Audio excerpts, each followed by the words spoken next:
Márcio. Eu vou conversar com você, né, agora sobre a sua trajetória no pré-vestibular para negros e carentes. Hoje é dia 8 de setembro de 2022. É, deixa eu... Então, eu gostaria que você, por favor, falasse um pouco de você, o nome todo, pré-vestibular que você estudou, curso que você fez, outras formações que você teve, esse início seu, o iniciozinho, né, no pré-vestibular para negros e carentes. Meu nome é Márcio Flávio Silva de Oliveira, tenho 47 anos, me formei em Geografia. Bom, falar do pré, quando a gente começou, basicamente eu não estudei no pré. Eu entrei no pré dando aula em 1994, né? Quando Simone e Jeane participaram da primeira turma em 93, lá no pré-matriz. Elas foram aprovadas com bolsas na PUC, né? E os alunos que foram aprovados naquela época, o Frei Davi, a equipe na época, né, incentivou que eles abrissem outros prés nas suas localidades de moradia. Então, a Simone e a Jane levaram essa ideia para Nova Campina. Eu era namorado da Simone na época, né, e eu estava fazendo curso técnico em Química. Então, naquela preparação de organizar o pré, arrumar professor para dar aula, espaço. Então, desde o primeiro momento, a minha atuação foi nesse sentido, de organizar o pré.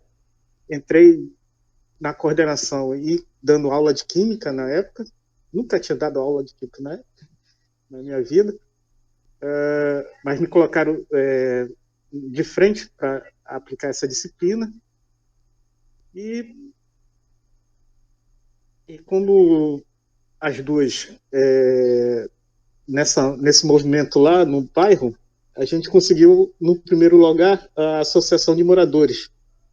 Aí teve toda aquela reunião de preparação, congregar moradores da região, né, que gostaram da proposta e participaram. Tinha gente até de outros bairros participando. Aí eu me lembro que, em 94, Nova Campina foi um dos núcleos que foram abertos, né? Aí teve a AF, teve no Pilar. Basicamente, 8 núcleos foram abertos em 94. Nilópolis também, Nossa Senhora Aparecida foi em 94. 94 também. Então, foi muito da experiência de 93 lá no Pré-Matriz. Aí houve esse boom de núcleos. Você tinha Nesse quantos primeiro. anos, Márcio? 94? Eu sou de 75. Eu tinha 20 anos já. 19, né? 19, 19. 19 anos. Mas eu estava fazendo Federal de Química nessa época.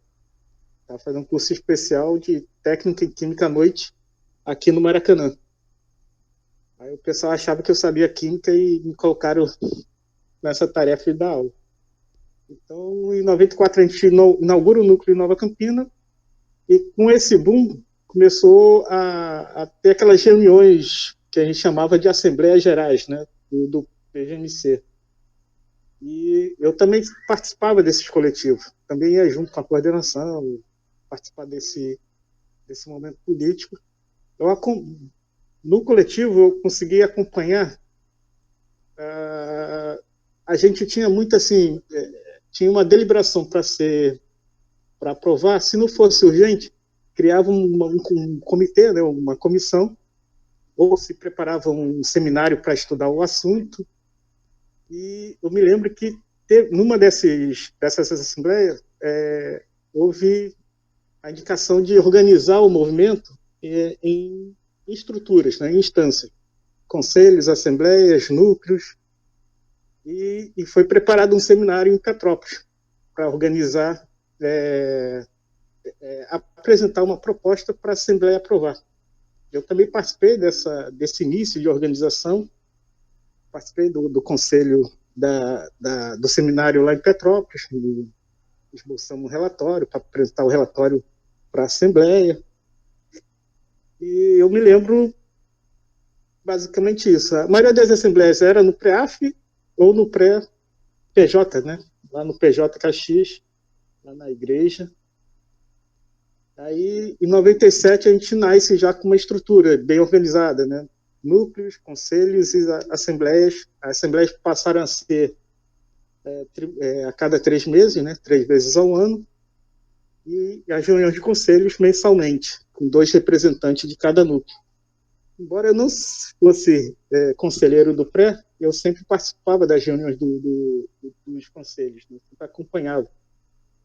E foi uma experiência, em termos de organização, muito legal, assim, muito enriquecedora. Para quem nunca tinha participado de movimento social, né? Só de Então, igreja. isso que eu queria saber. Antes de você começar no pré-vestibular, então, você vinha de alguma experiência de militância? Só da Pastoral da Juventude, né? A Pastoral da Juventude da Baixada é muito diferente da Pastoral da Juventude daqui do Rio de Janeiro. Isso. Eu digo isso porque quando eu entrei na PUC, tinha a Pastoral Universitária. E na época lá o pessoal era a época do Deus é 10, né? Não sei se pegou essa fase. E lá na Baixada a gente se organizava para fazer festinha, organizar eventos dentro da igreja, né? E era um sacrifício, porque éramos poucos e o trabalho era enorme. Aí chega na pastoral universitária, o pessoal só quer saber de rezar, rezar, rezar. Não tinha nenhum engajamento social, né? Era uma realidade completamente da pastoral que eu vinha, de Duque de Caxias. Assim. Só tinha igreja mesmo. Não tinha outra inserção social em nenhum outro grupo. Nem naquilo que chama na escola de Grêmio Estudantil. Né? Eu nunca participei de Grêmio Estudantil. Aí, o pré foi um dos primeiros movimentos sociais que eu participei com certa intensidade.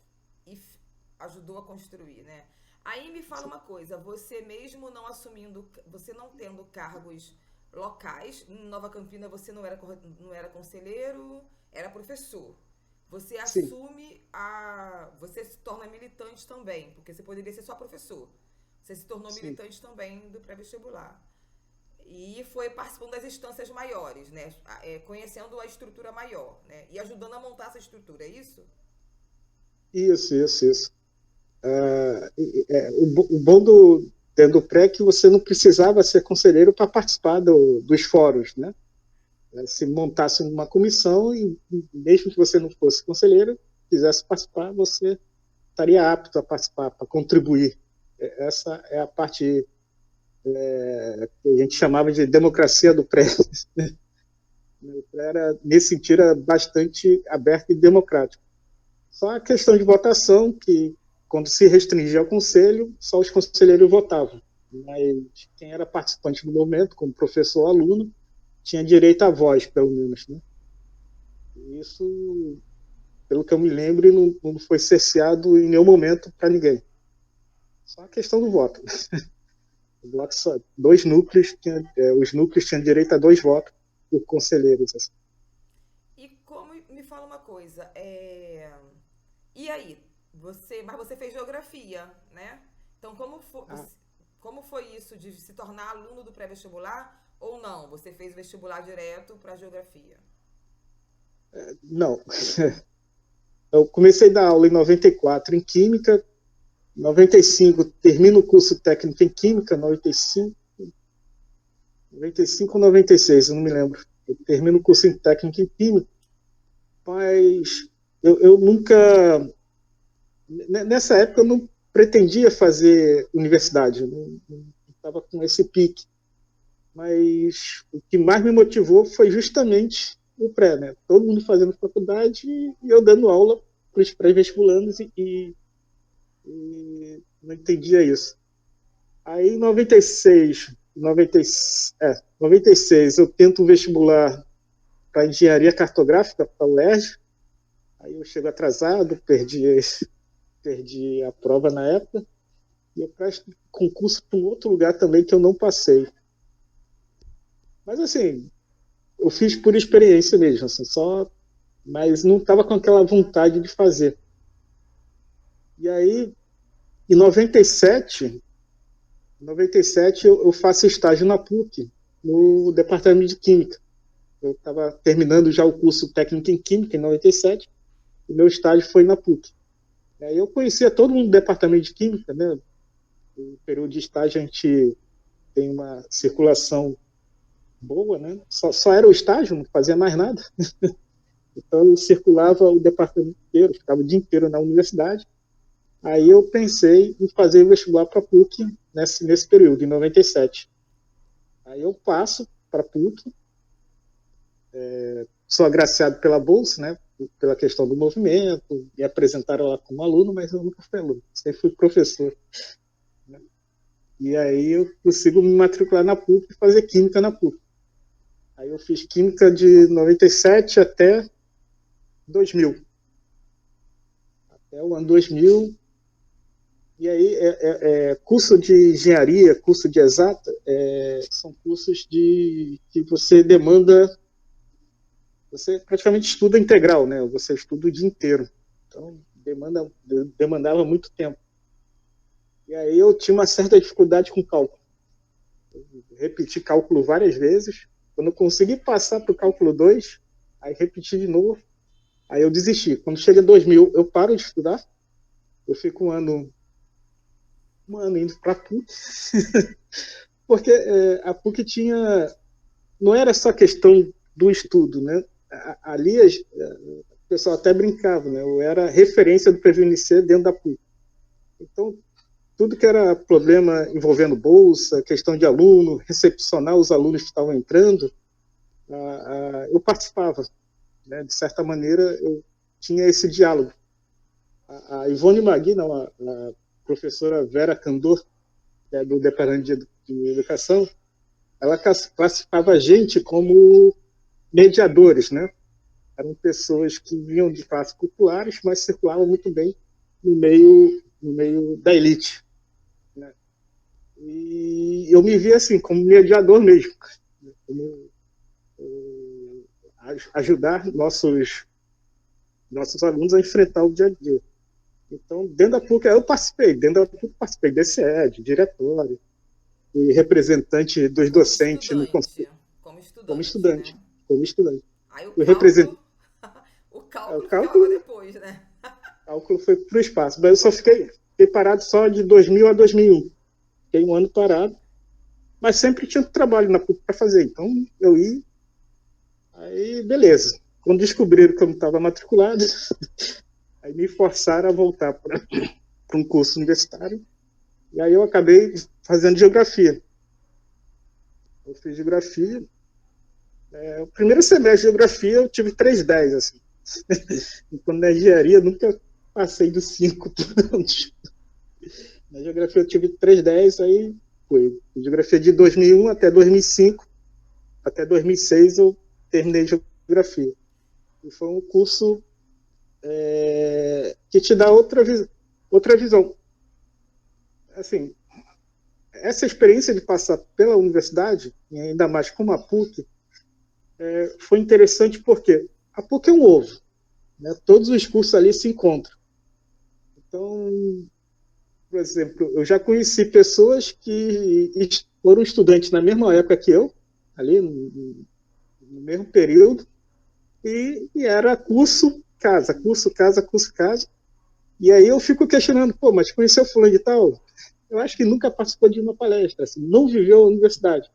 Só fez o curso e não sabe o que acontecia, né, na PUC. Quando a gente participava das eleições, teve uma vez que eu tentei participar, né, disputar o diretório de engenharia. Na época eu estava na engenharia ainda. E aí, a engenharia é um curso bem elitista, né, bem perigosada, boa. Na época a gente era o pessoal do PFL, né, a juventude do PFL que dominava a engenharia do CA de engenharia. E aí eu fui uma chapa que foi, como pode dizer, nunca tinha chapa para concorrer, a gente conseguiu montar uma chapa e a pressão foi enorme, assim, porque era um CA que não fazia nada, uma chapa nova, fatalmente seria eleita, né? E a pressão em cima do pessoal do meu grupo político foi bastante forte. E aí, como a gente queria derrotar um outro grupo para o DCE, então esse grupo acabou fazendo aquele jogo político. Né? Não, se você tirar a chapa, a gente apoia vocês para o DCE, não sei o quê.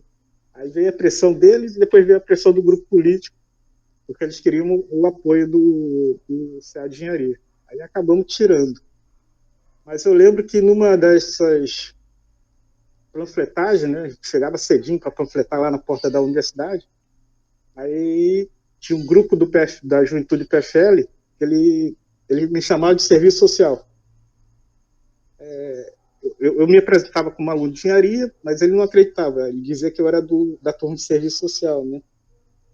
E aí, toda vez que ele me encontrava, ele falava isso. Aí teve uma vez que a gente estava na porta da PUC, e aí ele falou assim, vai lá, serviço social, alguma coisa. Aí eu voltei para cima dele, bati no material dele que ele estava segurando na mão, joguei na mão, saí empurrando ele. Só serviço social mesmo, qual o problema, não sei o quê. Cara, imagine um playboy com um olho desse tamanho, assim, cheio de medo. Aí veio segurança que fica na portaria, separou, mas nunca mais. Foi uma vez e nunca mais. Eu acho que ele me via, ele cruzava, porque assim, ia pro outro lado. Nunca mais Rapidinho cruzou começou a meu lembrar caminho. de você e o curso que você fazia, né? Porque isso Sim, acontece sim. muito, né? As pessoas generalizam, né? Só consegue ver a pessoa pessoas negras só em determinados lugares, né? Não consegue, parece que Ah, o cognitivo não ajuda, né? Ou não quer sim. ajudar, né? Não, mas o cara era um pouquinho maior que eu, branco, né, forte. E aí quando eu parti para cima dele, ele abriu um olho assim, cheio de medo, não entendeu nada. Também eu fui no impulso, né? Eu fui na ignorância mesmo. Mas é coisa que passa na política mesmo. Sim. Mas que foi engraçado foi. Márcio, Mas o quê? me tira uma dúvida. Você então fez escola técnica no ensino médio e depois fez Não, outro curso técnico? Não entendi essa parte. isso, eu fiz ensino médio, Isso, normal, técnico. isso, numa escola particular lá da Baixada, Ah, Colégio Alfa, né? em De 90 a química. 90. Não, não, Ah, formação geral. ah, De 90 a 93, eu fiz o ensino médio, segundo grau. ah. Aí chega o final de 93, passo para a Federal de Química. Era No um curso Maracanã. especial no Maracanã. Hum, Era um curso especial para técnica em Química para quem já tinha o ensino médio. hum. Aí por isso que o curso era à noite, né? Aí eu acabei fazendo esse curso de 94 a Ah, 96. por isso que você faz o vestibular ao mesmo tempo que já tá. Porque você já tinha um vestibular antes, né? Você já tinha um ensino médio antes, Já tinha o né? ensino médio antes. Tá, entendi. O curso técnico, por isso que eu não vislumbrava fazer faculdade. Porque eu pretendia usar o curso técnico. Uhum. Eu passei a pensar em faculdade quando surgiu essa proposta do pré. O pré-VMC lá em Nova Campina. Que era bem da Isso que nossa me motivou. geração, né? A gente, terminar o ensino, os estudos era terminar o ensino médio. E Sim. geralmente num curso técnico. Agora você não trabalhou nessa área. Trabalhou na área de química? Como Não, não, técnico de química, não. Nunca trabalhou. não. Nunca trabalhei, eu só fiz estágio. Depois eu fiz técnica em patologia clínica, também só fiquei no estágio. Concluí o curso, faço estágio e não atuei. Sim. E na engenharia química, eu estava fazendo engenharia química. Eu não cheguei a fazer estágio. Só estudei mesmo. Eu estava fazendo matéria já do departamento e preso no ciclo básico. Né? Mas Todo você disse enrolado. que fez estágio na PUC, né? Estágio para o curso técnico. Ah, tá. Ainda do curso técnico, entendi. Eu ainda não Então era você da PUC, não. conseguiu fazer o estágio onde você já tinha algum conhecimento das pessoas, já que você já tinha colegas fazendo PUC, né? A Simone já tinha Isso, feito, né? PUC. isso. Não, Simone não fez PUC, não, né? Simone Fez, fez PUC, né? Fez a graduação fez na PUC. em letras. E letras, isso é porque eu sempre acho que ela tinha feito, fez o FRJ, mas é PUC. Então, de algum modo, com todas as questões que a PUC tinha, você tinha uma entrada na PUC, né? Circulava na PUC, conhecia. Sim, Eu lembro de uma vez que eu fui na PUC, a UERJ estava em greve. E aí eu tinha que fazer um trabalho que ia voltar a greve, sei lá, o trabalho tinha ficado para poder fazer uma confusão dessa. Sei que não tinha como eu ir na UERJ. Aí eu fui na PUC. E tinha, na biblioteca, eu não conseguia entrar. Não conseguia entrar na biblioteca. A Jo, mas você tem que ir, que tem que fazer o trabalho. Não conseguia entrar. Eu tinha muita dificuldade com a PUC. É, mas é isso. Com o tempo você se acostuma e você. É isso que você falou do conceito de mediador cultural, né? Então você aprendeu a lidar com aquele ambiente, inclusive a fazer a mediação com esses novos que chegavam, né? Nesse interessante essa questão da mediação. A biblioteca. Mundo, né? Tinha dois lugares que eu gostava muito da PUC. Era a biblioteca e o cantinho lá do Rio, lá perto do Rio, né? Onde tem aquelas florestas, aquele jardim bíblico que eles chamam, né? A biblioteca era interessante porque era estar na biblioteca, se eu estivesse em pé procurando um livro, sempre tinha alguém me perguntando alguma coisa sobre como funcionava a biblioteca, por exemplo. Você sabe dizer onde está o livro tal? Eu era muito confundido com um funcionário, assim, mais de uma vez. Até hoje, se eu for lá na PUC e ficar procurando algum livro, se eu estiver em pé, né, no meio dos livros, alguém vai me perguntar a respeito de como funciona a biblioteca. A gente é muito confundido com funcionário. Eu vi muito também que muitos estudantes ficavam na parte dos funcionários, né? No bar dos funcionários, eu acho, na lanchonete. Porque acaba sendo. Era mais barata a comida, né? Alguma coisa assim. Sim. O bar dos funcionários é onde o lanche era mais barato. Mas não era tão barato, não. Mas em vista de todos aí, o comércio ali dentro, o bar da PUC e o bar das freiras, né? Eram os locais mais baratinhos, assim. Não tão barato, né? É barato. Então, você falou um pouco dessa sua trajetória. Eu queria ouvir um pouco sobre o Márcio Flávio, militante do PVDC. Tipo assim, você já falou um pouco disso, mas como que você percebe e se constitui esse militante do pré-vestibular para negros e carentes? Que coisa você fazia como militante e que você compreendia que isso era um trabalho, né, de militância, de movimento social? Tá. O meu grupo político, Simone, eu, Fernando, tinha um pessoal, o Jobson, né? A turma do Jobson. Esqueci aquele cara lá do Éden. Robledo. Robledo. Tinha um Robledo, tinha um outro. Anderson. Tinha um Anderson. E tinha o Wagner, né, também. O Plínio, isso, o Wagner. Mas tinha um outro, o Listac, que a gente chamava de Listac. Não conheço. Bom, vou chamar esse grupo de anarquista, né? Os anarquistas. Que eu conseguia dialogar muito bem e me sentia muito à vontade entre eles, assim. Inclusive, eu até participava das reuniões dele lá no centro, do Centro de Estudo Libertário, não sei das quantas. Essa galera é uma galera que não ficava só no discurso, só no debate, né? Era uma galera bem pragmática. E tinha a turma que era envolvida com partido político, né? Com o PT, com o PSOL, né? Que gostava muito de debater, ficava citando vários autores. E essa galera era uma galera muito intelectualizada. Assim.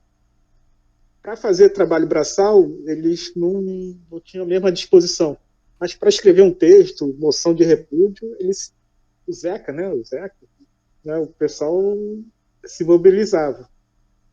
Então, a minha militância foi justamente falar pouco e fazer muito. Né? A gente, Fernando e eu, praticamente, a gente queria participar. A gente sentia que a nossa participação no jornal era quase impossível, porque o pessoal marcava a reunião em dias que a gente não podia ir, marcava em local inacessíveis para a gente, e aí o Azânia sempre atrasava. Né? Então, uma das ações que a gente resolveu fazer foi fazer um jornal chamado A Zona, parodiando a Azânia, né? Porque aí nós dois juntos, a gente sentava, fazia um jornalzinho e lançava em cada conselho a gente lançava o nosso jornalzinho. E ali trazia informações e algumas ideias para o debate. Assim. Então, a minha inserção foi basicamente assim, ficar muito calado, mas na hora de falar eu falava. Tinha dia que eu estava inspirado, falava mesmo. E isso foi legal. A gente fez uma denúncia, né, de desvio do dinheiro do pré. A gente identificou que na prestação de conta do Pré-Nova Campinas tinha uma verba que se destinava para o Conselho, e quando a gente teve acesso ao caderninho do Conselho, não tinha nenhum lançamento. O Pré-Nova Campinas nunca tinha doado, repassado, né, aquela quantia que tinha que ser repassado por mês. Aí a gente escreveu uma cartinha denunciando esse feito, e isso causou uma reação interessante em outros núcleos também. Quando a gente estava entregando a cartinha, eu vi o coordenador de um pré falando assim, mostrando, né, meio que sinalizando que isso acontece no pré dele também. Assim. Então, foi justamente o conselho que a gente foi eleito conselheiro. Que ano você lembra o ano? 2000, acho que foi 2000, né? 2000, 99, por aí, assim. Não vou lembrar, não. Tranquilo. Acho que foi em 2000. Tranquilo. Aí, o Davi ainda tinha uma inserção dentro do pré, conseguiu eleger a Marinalva, né? Aí ficou 3 conselheiros, né? Eu, Simone, Marinalva, e o Fernando foi eleito para ser tesoureiro na época. Nisso a gente já tinha feito uma CPI da tesouraria do pé, né? Não sei se você já ouviu falar dessa história. Sim, sim. Então, foi motivado pela gente, por essa cartinha que a gente fez. Foi motivado por essa cartinha. O Zeca ainda era vivo e era tesoureiro na época. E aí o Nelson, não sei se lembra do Nelson, lá de São João de Meriti, né? Você falou do Anderson. Tem essa característica, gente. Apesar de eu não falar muito, mas eu articulava por baixo. Assim. O Anderson, a gente sempre acampava junto nos carnavais. E aí o Anderson ia junto com esse grupo acampar lá na Ilha Grande, né? E a gente meio que trocava uma ideia do que estava acontecendo no pré, e aí articulamos com ele para ele participar desse conselho. Aí quando essa pauta apareceu, ele já sabia de toda a história, fez uma belíssima fala, né? Ele não diminuiu ninguém, mas explicou da importância de ter uma prestação de conta em dia, não sei o quê, blá, blá, blá. E aí sugeriu que se montasse uma comissão para investigar a tesouraria. Né? No primeiro momento, assusta, né? Você propor isso se não tiver cuidado, acusar as pessoas de estarem cometendo algum delito sem estar cometendo, ou seja, por incompetência ou por maldade, né? A nossa mira era outra pessoa, mas poderia e acabou envolvendo outras pessoas, né? Basílio, Zeca, estava todo mundo junto. Mas foi uma experiência bem pedagógica nesse sentido, porque o pré resistiu a essa CPI, mostramos as falhas, né? Os desvios que estavam ocorrendo, desde o surgimento que tinha desvio de verba. E foi legal porque finalizou colocando uma pedra em cima desse assunto e aprovando posturas que dali para frente tinham que ser seguidas. E foram seguidas, né? A prestação de conta tinha que ser mensal, o tesoureiro tinha que relatar o que tinha no caixa, toda reunião de conselho tinha que mostrar quanto tinha, e isso funcionou por bastante tempo, depois desse episódio. Né? E aí não houve caso de desvio, de comportamento inadequado com a tesouraria. Aí entrou a Karina como tesoureira, depois foi o Fernando, agora não lembro de outras pessoas que foram tesoureiras, e eles seguiram esse rito, né? Foi bem pedagógico para o PVMC. Foi lá no pré do Acácio.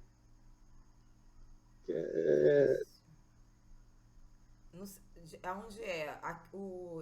Em Olinda? Isso, foi no Templo de Testemunho de Jeová. Isso, eu sei. Eu lembro dessa história também. Deixa eu te É perguntar isso. uma coisa. Isso faz com que você. Como você se torna uma pessoa muito conhecida no pré-vestibular? Porque, sendo um movimento de rede, o pré-vestibular ele se caracterizou por pessoas que acabam ficando muito conhecidas nos seus núcleos, né? Uhum. Então, tem muita gente que tem uma referência muito grande no núcleo ou no seu território, mas que não são conhecidas em outros lugares, né? Como você acha que... Como você avalia a sua trajetória hoje, olhando para trás? Que coisas você fez que fez com que você tivesse um nome que é visto, lembrado por pessoas de diferentes lugares? Então, é essa questão do pragmatismo mesmo.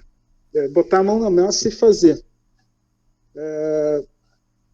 Se tinha uma reunião em tal lugar, né, chegava cedo, se chegasse cedo, arrumava o local, arrumava o espaço. E era isso. Assim, eu frequentei quase todos os conselhos que aconteceu dentro do pré. E não era uma pessoa ativa em questão de fala, de votação, mas tinha ponto de pauta que eu defendia. Né?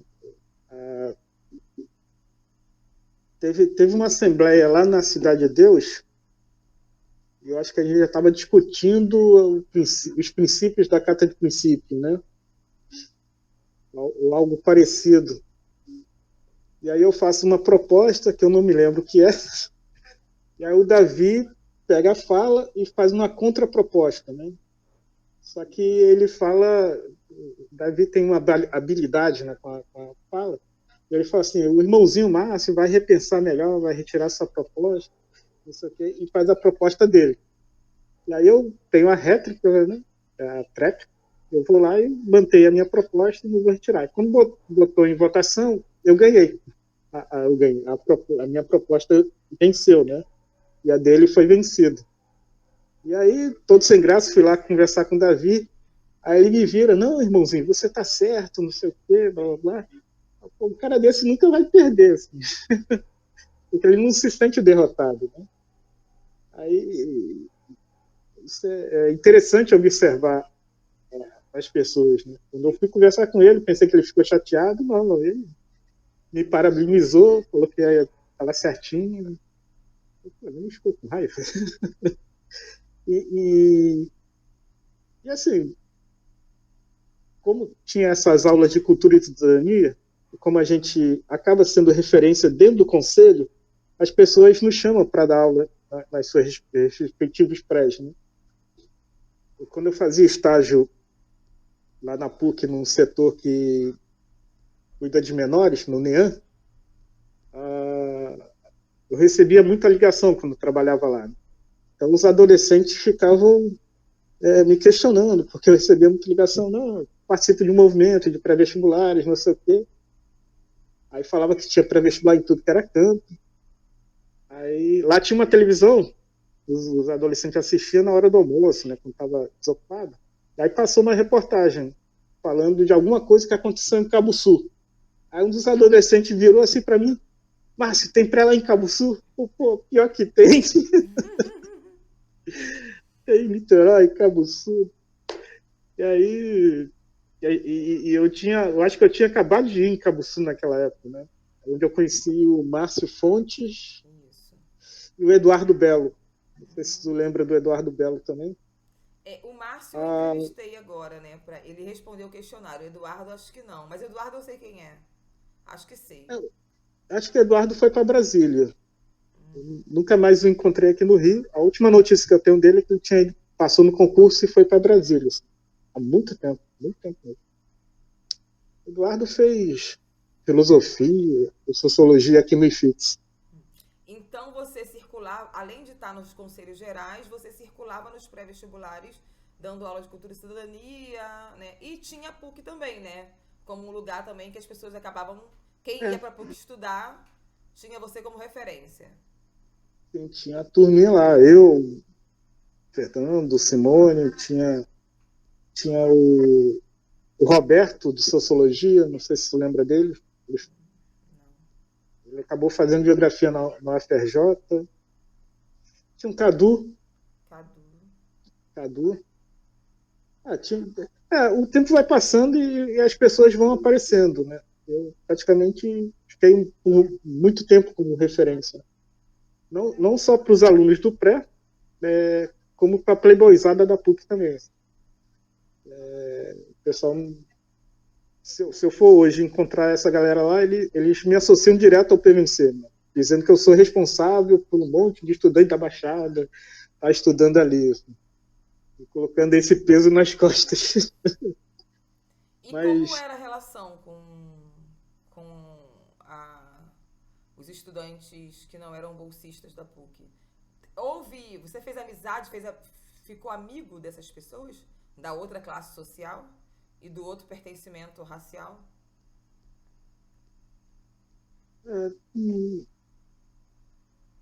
Difícil, dizer que eu era amigo. Não, mas assim, o relacionamento com a playboyzada esclarecida, né, que entendia todo o contexto social do Brasil, que participava dos DCEs, né, fazia um movimento legal dentro da PUC, a relação era tranquila, era na boa. Assim. Teve esse conflito com o rapaz do PFL uma vez só, também era época de eleição, mas o restante do ano não tinha nenhum embate direto, só nas palestras do pessoal de sociologia. Tinha uma turminha de sociologia que gostava de perturbar, e principalmente a galera que veio da Baixada. Né? Estava lá retrucando os professores, mas não foi tão intenso assim. Quando tinha uma palestra e eles estavam presentes, a gente notava que os professores ficavam meio ressabiados. Né? Quando tinha aluno do PVNC presente, eles ficavam ressabiados? Não só do PVNC, porque tinha alunos de outros projetos sociais também. Sim. Eu não sei se ele veio do pré, mas ele chegou a montar um pré. Como Carlos Humberto. O Carlos Humberto não veio do pré, mas acabou abrindo o pré lá em Nova Iguaçu. Sim, né? sim. Estou tentando lembrar o nome dele, eu não consigo. É Carlos mesmo, né? Carlos. Você está falando do Carlos que está no Diáspora. Está em São Paulo, no Diáspora Black. Isso. Que fez geografia, né? Fez geografia. Estudamos juntos. Isso. Mas você está lembrando de outra pessoa? Porque eles montaram um grupo de negros dentro da PUC. Tinha o Fábio também, né? Lembra do Fábio? Rasta? Isso, tem o Fábio. Aí, era o Fábio Monange, que o nome dele não é Monange não, mas chamaram de Monange. E tinha o outro também. O outro era filho de funcionário da PUC. Não era de pré. Sim. Mas... e sobre o pré-vestibular, ele vai ter dois momentos muito fortes, né? O surgimento dos núcleos, né? No começo dos anos... meado dos anos 90, e a expansão, né? Que a gente tem no final dos anos 90. Há uma capilaridade enorme. O trabalho do professor Renato Emerson dos Santos vai olhar para essa questão da espacialidade, né? Do pré-vestibular, como que... e também esses espaços têm identidades políticas, né? Cada localidade tem as suas características, então prés mais ligados à pastoral do negro, por exemplo, prés ligados mais aos movimentos de bairros ou a questão política, né? Ou muito híbridos, né? Então, eu queria... O que você lembra, né, do papel do pré-vestibular na relação com as instituições de ensino? Você teve uma experiência muito grande com a PUC, então, plano macro, né, a tensão que o movimento social faz com as instituições de ensino. Já que você teve uma participação em diferentes instâncias, o que você lembra Isso. dessa relação do pré-vestibular com as instituições de ensino? O que o pré-vestibular Então, demandava, para além do vestibular, do acesso à universidade? aí são várias perguntinhas. Não, no início, quando o pré surgiu e quando os núcleos começaram a ter uma proporção grande, eu escutei relatos de embate com pré-vestibulares pagos, né? Petrópolis, ele sofreu bastante com a questão do nome do pré, até é compreensível que Petrópolis, a sociedade de Petrópolis questionasse mesmo o nome, mas o pessoal lá resistiu e mantém o nome do pré até hoje. Funcionava na editora Vozes, uma igreja, tem a editora Vozes e do lado é uma igreja, né? Hoje em dia não funciona mais lá, funciona uma escola, uma escolinha particular também, mas é ligada à igreja a escola. Então, Petrópolis, a gente tinha relato Petrópolis existe até hoje. Existe. Tem esse grupo resistiu, foi para o embate lá com a sociedade de Petrópolis e só ficaram no questionamento sobre o nome, né? O pré-Piabetá, que fica lá em Magé, depois de Caxias, os coordenadores na época reclamaram que estavam recebendo reclamações de instituições privadas. O pré-vestibular começou a funcionar numa biblioteca pública, em cima de uma rodoviária, e depois eles se mudaram para uma escola estadual. Uma escola estadual bem tradicional da localidade. Né? E aí, alguns coordenadores relatavam que coordenadores de prédios particulares estavam reclamando da existência deles atuarem ali, mas também não deu em nada, só ficaram na reclamação. Tijuca também teve esse conflito da discussão, mas acho que era mais pela questão do nome, né? A sociedade tijucana também criticava bastante o nome. Rio das Pedras, o conflito era mais político mesmo, né? O pessoal ali da Taquara, Rio das Pedras, Taquara, Rio das Pedras, é uma área basicamente dominada pelo um poder paralelo, né?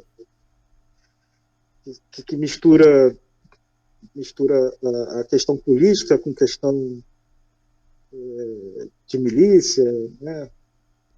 Então, quando o pré se mostrou ser um pré-político, voltado mais para as questões da esquerda, tinha muita gente do PT trabalhando nessas escolas, eles sofreram tipo uma represália do governante da época, no caso era o César Maia, né? Pedindo que os pré-vestibulares funcionassem nas escolas municipais. Aí, os prédios que estavam em escolas municipais acabaram tendo que sair e funcionar em outros espaços. Niterói, não me lembro de ter nenhuma confusãozinha lá. São João, a própria Matriz também teve comentários de cursinhos particulares, né, questionando, mas foi no início do movimento, até 94, até 95, 96, a gente escutava esses relatos. Depois esses conflitos foram sumindo. Ninguém mais relatava essa situação. E a relação com as universidades? Então, aí entra aquela questão do pragmatismo, né? As universidades, no primeiro momento, como o Alexandre lembrou bem naquele dia, né? A UFRJ adorou a existência de um pré-vestibular e era voltado para pessoas carentes, pobres, e a universidade nunca tinha parado para saber, para se preparar, para atender o que é isenção de taxa. A UERJ, ela propositalmente definia um número certo para dar isenção de taxa, e a UFRJ não tinha essa política, ela não sabia para quem dar. Né? A UERJ já tinha um número X de isenção de taxa para aquele vestibular. O que diferencia uma coisa da outra foi a questão das ações judiciais, que a gente sancionou mais duas. A UERJ foi mais fácil, foi uma ação popular, porque a quantidade de isenção de taxa que ela fornecia não passava dos 10% do número de solicitantes. Então, se tinha 1.000 pessoas pedindo, ela limitava a 10% desse valor. E isso era um histórico de todos os vestibulares. Decidiu que só ia dar 10% e acabou, né? Era uma cota definida para isenção de taxa. Essa situação, na época, o advogado Cleto explicou que era mais fácil porque ela não conseguia isenção abaixo dos 50% dos solicitantes. Aí foi possível entrar com uma ação popular. A UFRJ não, ela passava um pouquinho dos 50%. Né? Então, quem não conseguia isenção na UFRJ tinha que entrar com mandato de segurança.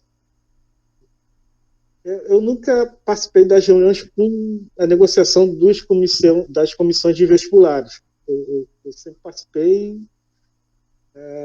do pós. Quando saiu o resultado, aí eu ajudava nas questões judiciais para os alunos conseguirem isenção de taxa. Era básico.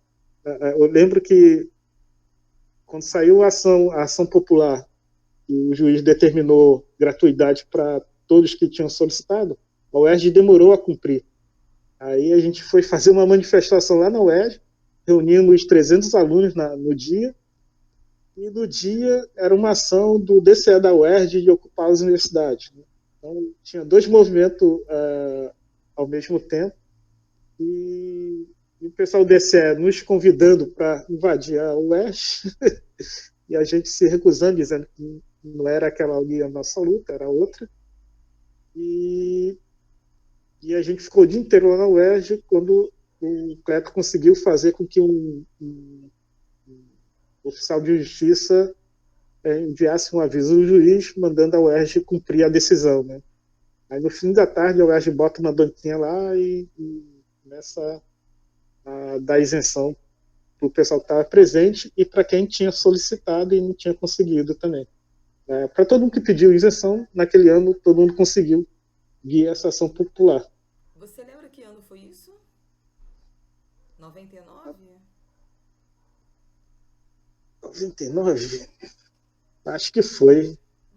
98, 99. E essa é interessante. Então, uma das... aí você está falando de duas instituições importantes da cidade do Rio de Janeiro, né? E que que mudaram a sua forma de dar, né, isenção ou de, né, a partir dessa atuação, né, do pré-vestibular. Era a primeira vez que essas instituições, no caso, recebiam ações na justiça? Você sabe se tinham ações anteriores, por exemplo, o caso da ação popular, um mandato popular, sabe dizer? De algum movimento social que antes tenha feito isso? Então, a UERJ já tinha um histórico de ação popular antes. Eu acho que foi na terceira ação popular que a gente botou bronca para que fosse cumprido. Eu tenho que pesquisar mesmo, lembrar como foi. Mas na UERJ sempre estava levando ação popular na cabeça. De outras instituições, inclusive, né? De outros movimentos sociais. Não, sempre do Cleto. Isso que eu queria saber. Então, sempre do Cleto. Tanto o Educafro quanto o PVNC começaram a fazer ações populares contra a UERJ, é isso? Isso. Antes ela nunca tinha recebido nenhuma ação popular. Não tinha. E Maria Cláudia, resgatando esse assunto,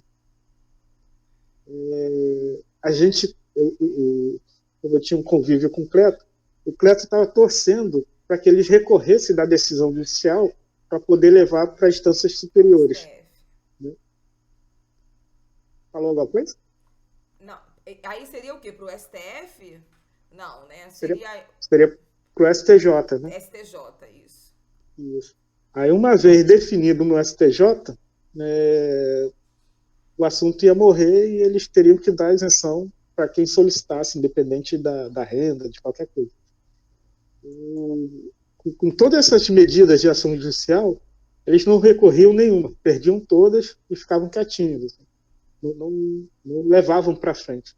Até hoje, se a gente pesquisar as ações populares ou mandado de segurança, as universidades não recorrem justamente para que esse assunto não fosse para instâncias superiores. Assim.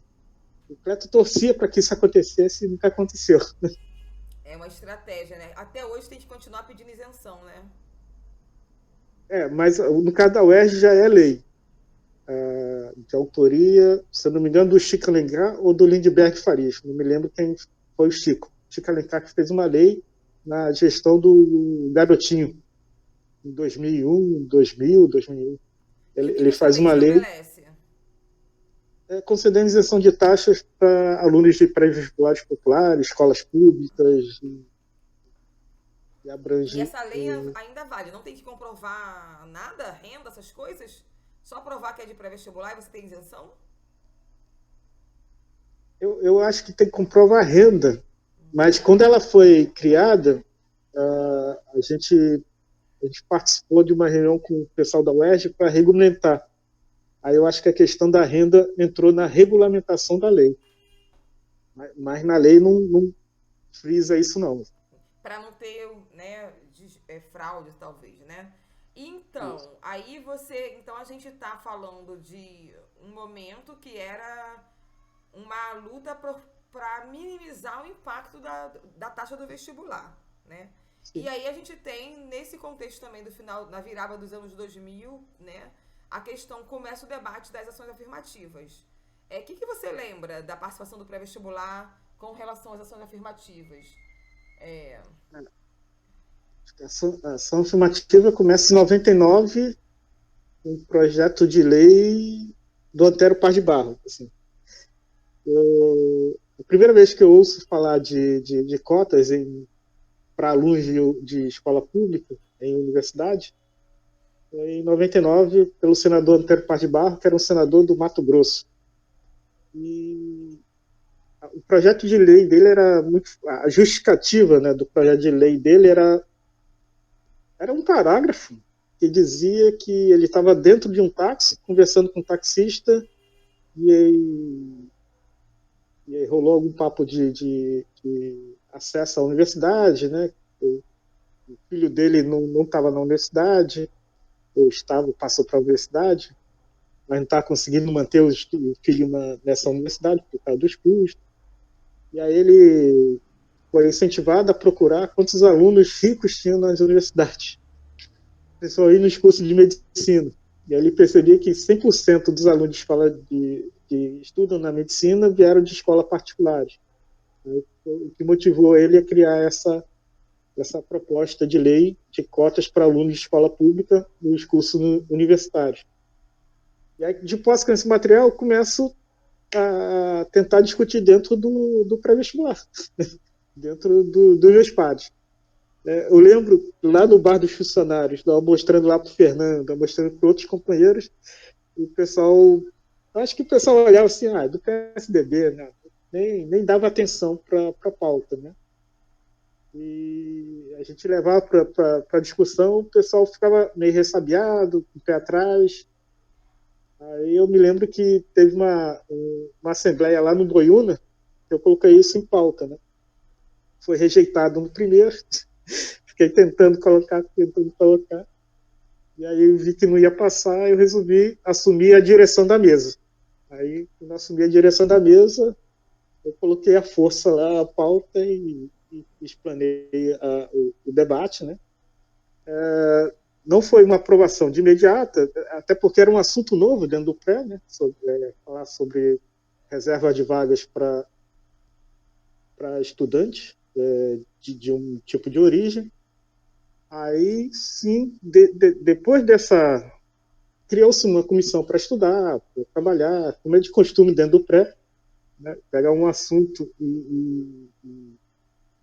ou então era muito comum fazer também, pegar esse assunto, transformar em aquilo que a gente explana antes de qualquer reunião, análise de Análise de conjuntura. conjuntura. Isso. Aí deve ter escolhido um grupo para fazer uma análise de conjuntura sobre esse ponto para apresentar em outra reunião. E aí o pré foi amadurecendo essa ideia e acabou acampando mais para frente e acabou se posicionando a favor, principalmente escola pública e depois as cotas. A aceitação das cotas foi bem mais fácil do que a aceitação de escola pública. Eu percebi isso dentro do PVNC, a aceitação de cotas racial para negros, racial, dentro do pré foi mais fácil a aceitação do que para a escola pública. Bastante companheiro aceitava mais a questão das cotas raciais, e escola pública eram meio tinha ressalvas, né? Algumas ressalvas. Bom, muita coisa se discutir sobre cotas.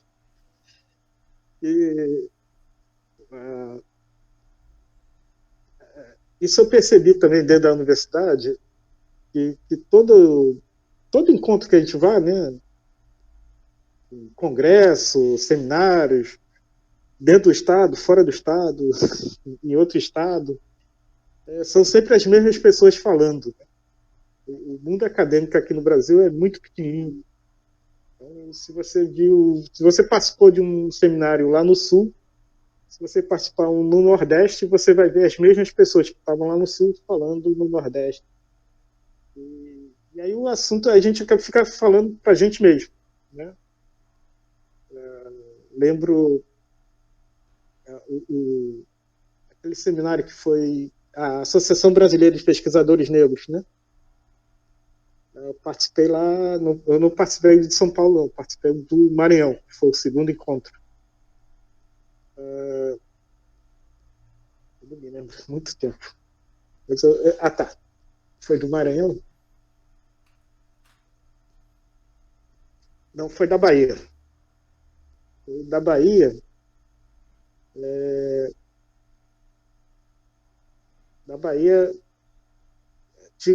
assim, esses encontros foram importantes porque a gente acabava conhecendo outras pessoas que faziam pré-vestibulares também populares, né? Era uma rede de contato muito interessante. Na Bahia eu me lembro que o pessoal do Rio era muito isolado, né? Isolado assim, não era muito unido.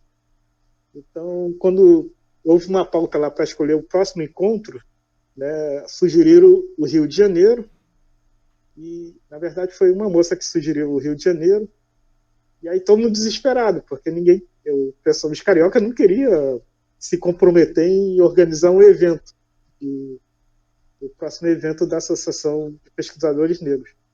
E aí foi aquele alvoroço assim. Estou tentando lembrar porque eu estou contando essa história. Você estava falando sobre o grupo ser muito pequeno e ser repetido. Os livros, né, acabam se repetindo nos eventos. A gente fala de coisas... A gente está falando também das cotas para negros, né? E você falou isso. Isso. Né? Então, na associação foi muito engraçado. 2006? Foi na Bahia. Teve um de 2006. Eu fui no de 2006. Em Salvador? Foi na Bahia. Salvador. Foi na UNEB. Isso. Na estadual. Isso, na estadual. Ai, droga. Eu sei que quando ela fez essa proposta de ser no Rio de Janeiro, era fácil identificar quem era do Rio de Janeiro porque as pessoas se indignaram da mesma forma. Aí foi aquele alvoroço, aí o cara da mesa pediu 10 minutos para os grupos se discutirem, né? Discutirem a proposta. E aí, antes disso acontecer, eu consegui identificar todo mundo que era do Rio, embora eu não conhecia pessoalmente, mas eu ia em cima da pessoa e falava, pô, vamos nos encontrar, vamos falar, não sei o quê. E aí eu consegui chamar um monte de gente para a gente discutir essa proposta. Aí foi quando o cara falou dos 10 minutos para todo mundo discutir. Mas antes eu já tinha feito essa ligação, né? Com chave. Eu estava perdido, não sabia, mas eu queria ouvir das outras lideranças que eram famosas, conhecidas, embora não tivesse um contato mais direto, né? Aí eu cheguei perto do Renato Emerson, depois dessa menina que fez essa proposta, chamei todo mundo no cantinho para discutir antes do cara fazer a proposta de dar um tempo de 10 minutos. Aí, todo mundo conhecido, assim, é muito engraçado. Se você for... É resultado também de uma academia, né, de uma universidade ou de um meio acadêmico que ainda é muito refratário às pessoas negras, né? Acaba que tem pouca gente também, né? Sim, você acha? Sim. Né? Naquela época, principalmente. Acho que hoje tem mais. Mas naquela época, principalmente, né? Sim, sim. Eu participo da academia já tem um bom tempo. Mas eu acredito que tenha alterado um pouquinho. Mas 2000, né? 2006. Isso foi, eu acho que foi 2006. Se for o Copene de 2006, porque pode ter tido outro também, né? Porque não sei quando começam os Copenes, os A congressos cada de dois, pesquisadores negros. É cada dois a cada anos, né? Mas eu não sei quando foi o primeiro, por exemplo. Eu não lembro. Eu não fui no primeiro. Eu sei que ele foi em Pernambuco, mas eu não fui. O primeiro não foi em São Paulo, não? Foi São Paulo? Então Acho foi. que... Depois foi Pernambuco, eu acho. Mas... Porque eu lembro que a minha professora da graduação foi nesse primeiro, que foi em Pernambuco. Todo mundo muito animado com essa ideia de fazer, né? Uma associação de pesquisadores negros. Eu lembro desse... Eu estava na graduação ainda. Isso. E, então, aí, a gente está terminando já. A gente, como você vê o legado do pré-vestibular para negros e carentes com relação às políticas de ação afirmativas nas universidades? Tanto cota para negros quanto escola pública. Você acha que há uma... Peraí.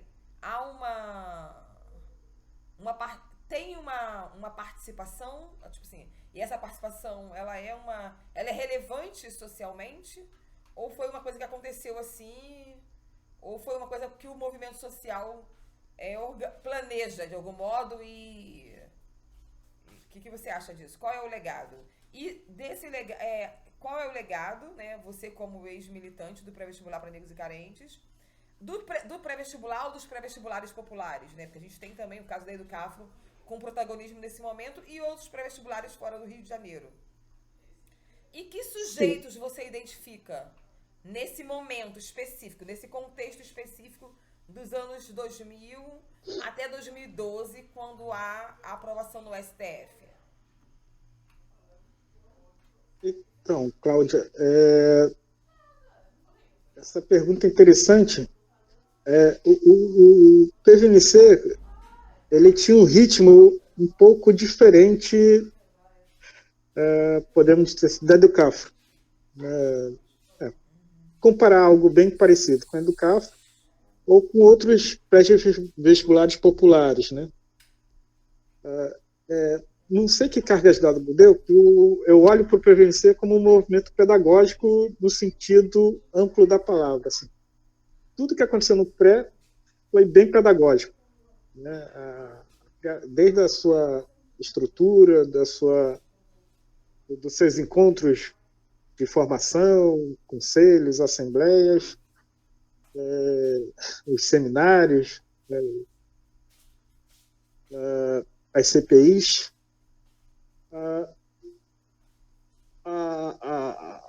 ao mesmo tempo que isso era uma fragilidade nossa, enquanto uma organização sem pretensão,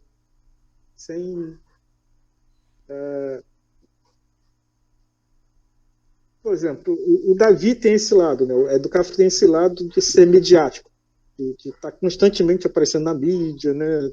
Pautando, aparecendo. O PVNC não tinha essa pretensão de ser o chamariz, de ser o foco.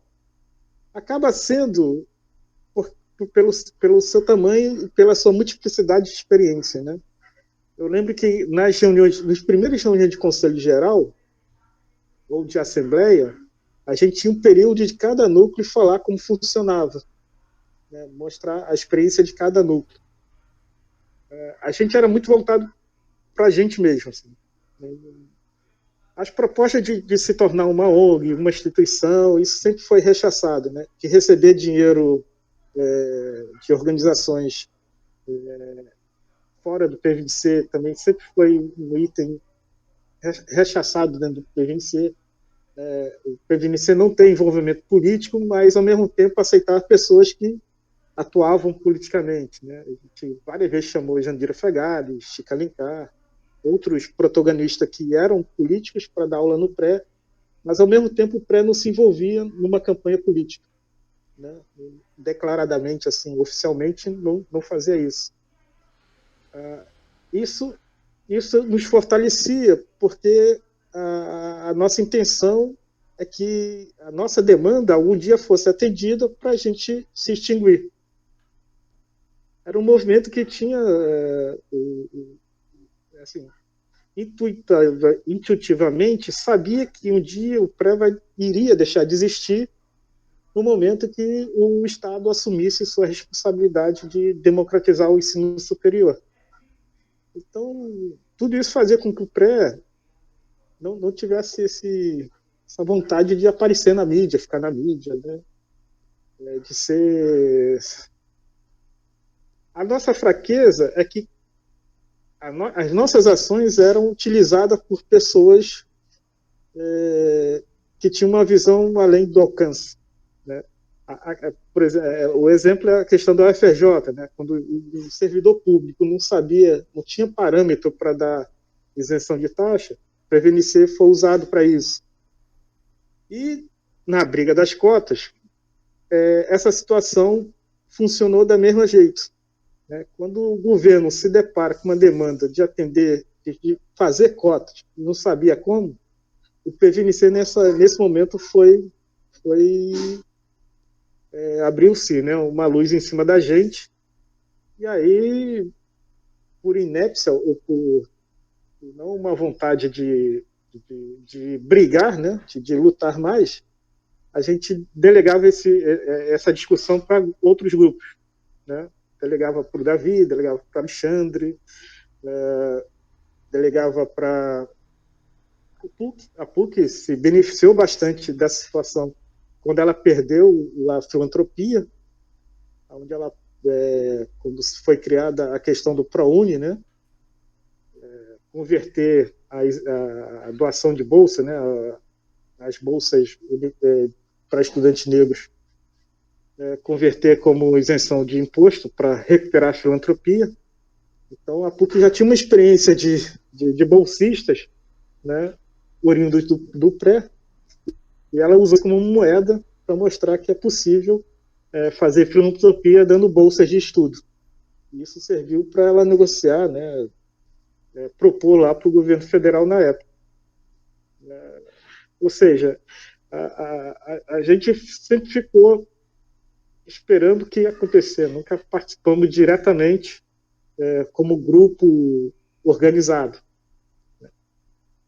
Essa é a nossa fraqueza, mas ao mesmo tempo a nossa força estava justamente que a gente estava ali sendo formado pedagogicamente, toda a política que a gente pensava, e aí o pré começa a sofrer o seu ter um esvaziamento justamente quando as políticas de cotas nas universidades públicas começam a ser oferecidas, né?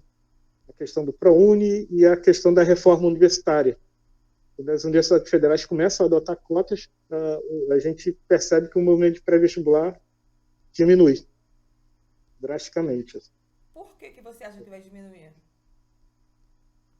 Porque democratizou o acesso. Ampliou um pouco, mas ampliou.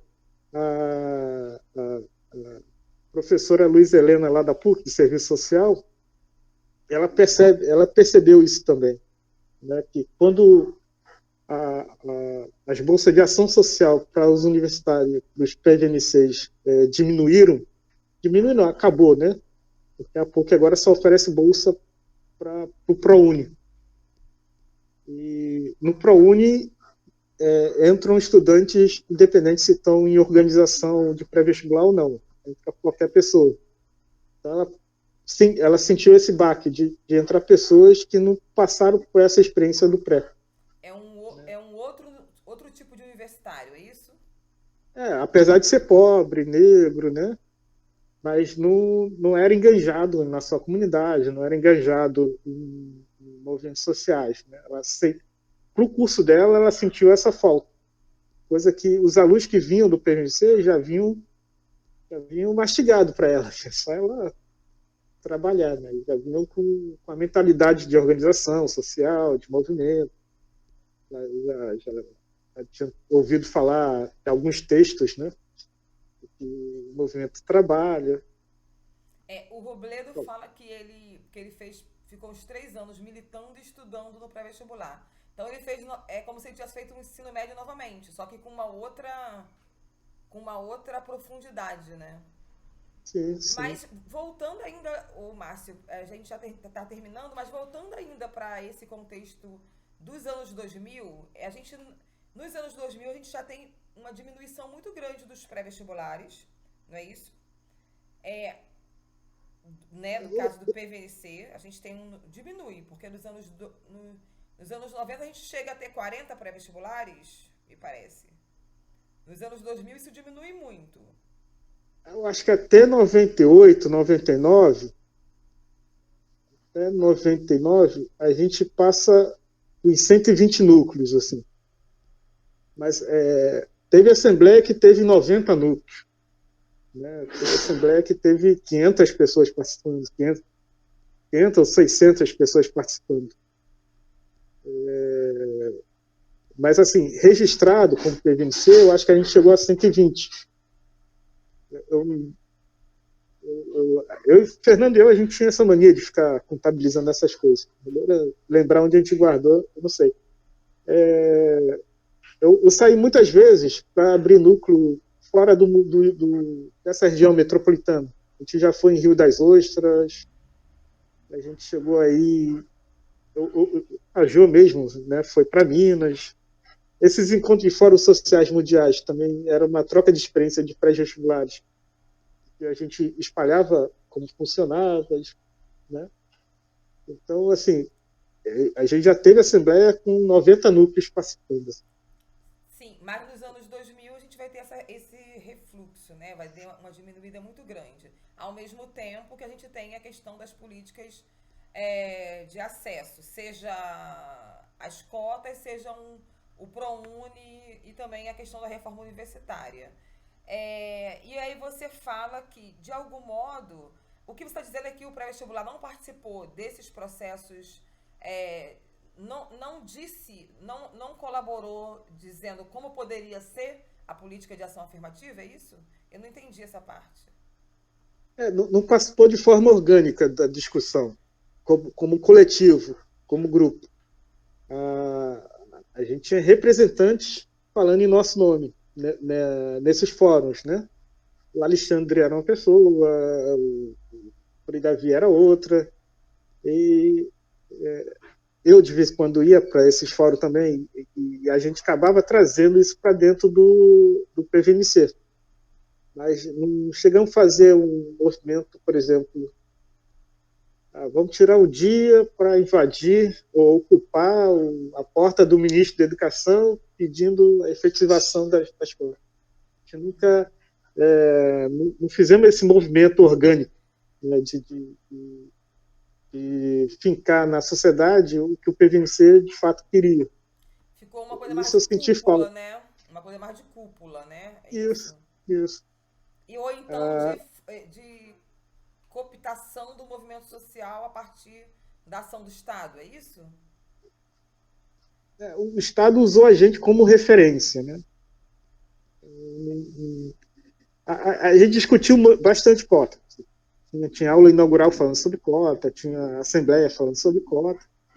né? Mas a gente não faltou isso, como a Educaf faz, né? Pega um estudante e crucifica em frente a uma universidade. Assim. Isso eu senti falta dentro do movimento. Por isso que eu falo que a gente não teve uma participação orgânica. Não é que deixamos para lá. É que a gente não soube mobilizar como agir nesse momento. E só colocamos intermediários, né? Para dialogar com o governo, com o pessoal da época, com a gestão da época. No governo desse baixinho aí, desse garotinho, né? No governo garotinho, ele montou também os pré-vestibulares sociais. Aí deu uma quebrada na existência dos prédios. Aconteceu lá em Caxias, na área ali da Felduc, Cora Colarina, eles montaram um pré na mesma escola onde funcionava o pré-vestibular para negros carentes. Ou seja, aí o PVC deixou de existir, né? Não fazia mais sentido se tinha um pré-estatal ali funcionando, né? Aí deu uma reduzida no funcionamento do pré-Felduc. Esse pré lá do Coracorina, do governo, acabava abraçando 200 alunos. Então, meio que deu uma enfraquecida também na organização ali da região. Então, aquilo que era visto no passado, no começo dos anos 90, né, como uma coisa criticada, acabou que o Estado assumiu isso, mas isso enfraqueceu o movimento social, né? Sim, sim. Sim. Mas isso já era esperado, assim. A gente sabia que ia deixar de existir desde o momento que o Estado cumprisse com o seu papel, né, com o seu dever. E aí, para terminar, assim, só que hoje, eu conversando com uma outra pessoa, ela falava um pré-vestibular que ainda existe, pré-PJ, conversando com a Simone, ela falava sobre o perfil hoje, né, do pré-vestibular, porque ainda tem pré-vestibular lá. Pré-vestibulares ainda existem, né? Então, assim, inclusive pré-vestibulares particulares. Meu sobrinho mesmo está fazendo pré-vestibular, fazendo um particular. Então, o acesso à universidade via pré-vestibular ainda continua existindo, né? Sim, eles mudam de nome, mas a estrutura continua sendo um pré-vestibularzinho, né? Pré-ENEM, pré-concurso, pré alguma coisa, mas ainda existe, sim. O perfil do aluno, aí eu lembro do pré-vestibular que eu coordenava lá no Parque Paulista, a gente fazia essa classificação. No início, desde o pré-Nova Campinas, né? No início a gente recebia bastante pessoas adultas, né, trabalhadoras. Aquela pessoa que estava no mercado de trabalho, mas não tinha feito o nível superior. Né? Isso era muito comum. E ao longo do tempo isso foi mudando. Quando a gente já estava funcionando no pré-vestibular lá em Parque Paulista, já em 98, 99, a gente estava recebendo muito aluno recém-formado do ensino médio. Né? Era aquele jovem que ainda não tinha ido para o mercado de trabalho, mas ainda estava com tempo de investir no ensino superior. Realmente houve uma certa migração no início do movimento até 99, 2000. Aí o grupo foi mudando. E quando inventaram o ProUni, a professora Luiz Helena, lá do Serviço Social, ela também notou isso, que a quantidade de bolsistas que estavam entrando eram mais jovens do que os oriundos do pré-vestibular para negros carentes. Era uma garotada mais tinha acabado o ensino médio, né? Que é o perfil igual da classe média, né? A classe média alta e os ricos terminam o ensino médio e já vai fazer o vestibular. Então, isso. Né? E foi isso que aconteceu. A Simone falava isso também na conversa comigo na semana passada, acho que mesmo esse jovem que termina o ensino médio nos anos 2000, ele tem um perfil, e esse agora, né? A gente está em 2022. Outra geração também, né? Com uma outra formação também. Não sei o que aconteceu com o ensino médio, a educação básica no geral, nesses últimos anos. Várias questões que atravessam a formação dessas pessoas também, sabe? Sim, sim. E aí o engajamento político, não sei se né, um pré-vestibular, às vezes também um núcleo só, se vai. Porque assim, você vem de uma trajetória, e outras pessoas que eu estou ouvindo, que não tem militância e vira militante no pré-vestibular. Isso. E eu fico pensando isso, né? Porque no meu caso é diferente, eu já vinha de uma militância. Eu venho da pastoral, da igreja, né, das comunidades eclesiais de base, fui militante da Juventude Operária Católica para depois ir para o pré-vestibular. Então, muita coisa já estava bem resolvida comigo de formação política mesmo. Diferente de um jovem que começa a militar e se torna militante, aprende a militar no movimento social, o primeiro movimento social como pré-vestibular. Não sei se o pré-PJ, por exemplo, que tem hoje lá o núcleo, se ele consegue fazer isso, né? Pelo que o depoimento da Simone, isso não tem acontecido. É de uma pessoa que passa pelo pré e retorna, ou que, sabe, é engajado, vai militar no movimento estudantil da faculdade. Até os anos 2000, me parece que isso ainda acontece. Você pega o caso da Ellen e outras pessoas, né, que são jovens, que começa militando no PVNC, mas que continua militando, né?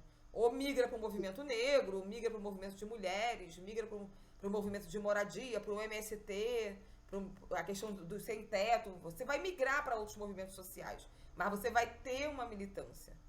Eu não sei se isso... Sim. Que é uma reflexão sobre a política, né? O que está acontecendo com esse cidadão, com essa cidadã, né? E como isso afeta a vida da gente, né? Como a gente não ser politizado, né? Algumas gerações, essas últimas gerações, que não estão se politizando, de algum modo. Uhum. Não sei se a internet também afeta isso, porque o pessoal quer militar na internet, né? Botar textão, né? Fazer isso e não milita na vida real, na vida cotidiana. Ai, ai. Né? Mas são várias questões. Márcio, eu quero te agradecer, tá bom? Muito obrigada. De nada. Por ter colaborado. É isso. Vida que segue. Tá legal. Não precisa agradecer, não. Eu que agradeço. Foi muito bom lembrar várias coisinhas. Eu faltei alguma coisa? Acho que não. Você quer falar mais alguma coisa? Alguma coisa que você queria complementar, que ficou meio assim? Também acho que é importante, se você quiser. Se eu lembrar, eu mando por escrito. Tá bom. Tá bom, te agradeço. Boa noite. Tá Boa noite, Cláudio. Também. Tchau. Tchau, tchau.